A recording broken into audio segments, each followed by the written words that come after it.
Bonjour à tous et bienvenue dans cette nouvelle vidéo où on va voir ensemble comment utiliser les conditions if en PowerShell et dans un vrai contexte d'entreprise IT. Ok. Donc, dans notre cas de figure, on va faire ensemble un script d'audit qui permet d'envoyer des alertes sous la lettre Z et dès lors qu'il passera sous les 10 gigas, eh bien, il nous renverra des informations, des logs tels que espace disque critique, espace disque faible ou espace disque OK. Ok.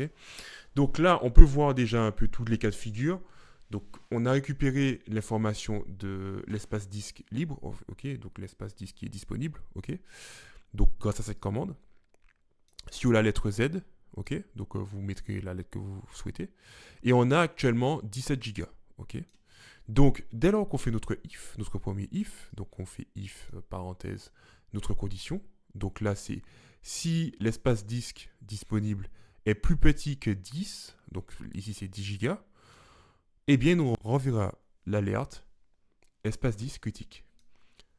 Else if, pour que si l'espace disque à ce moment est plus petit que 15 gigas, donc c'est plutôt quand il est entre 10 et 15, ok, parce que 10, s'il est en dessous de 10, il passe sur cette condition, s'il est en dessous de 15, il passe sur cette condition. Donc s'il est entre 15 et 10, eh bien, il affichera juste un petit message disant que l'espace disque est faible et qu'il est à surveiller. Donc dans tous les autres cas de figure, eh bien, il nous enverra l'espace disque est OK. Donc comme on n'est ni plus petit que 10 et ni plus petit que 15, on est à 17, eh bien, il nous a envoyé l'espace disque est OK. Maintenant, on a fait quelques manipulations, quelques changements, et là, on refait notre petit calcul.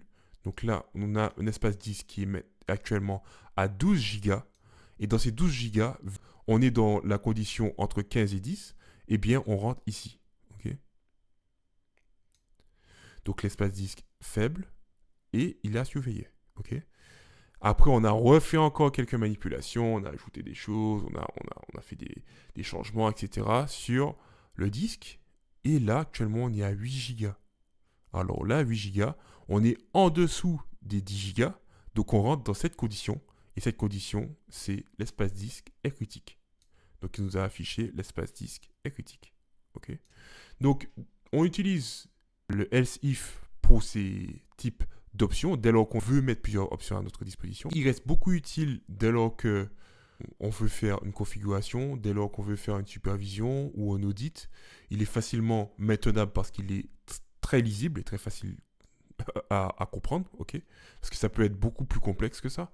Donc là, on a le if, on a le else et on a le else if.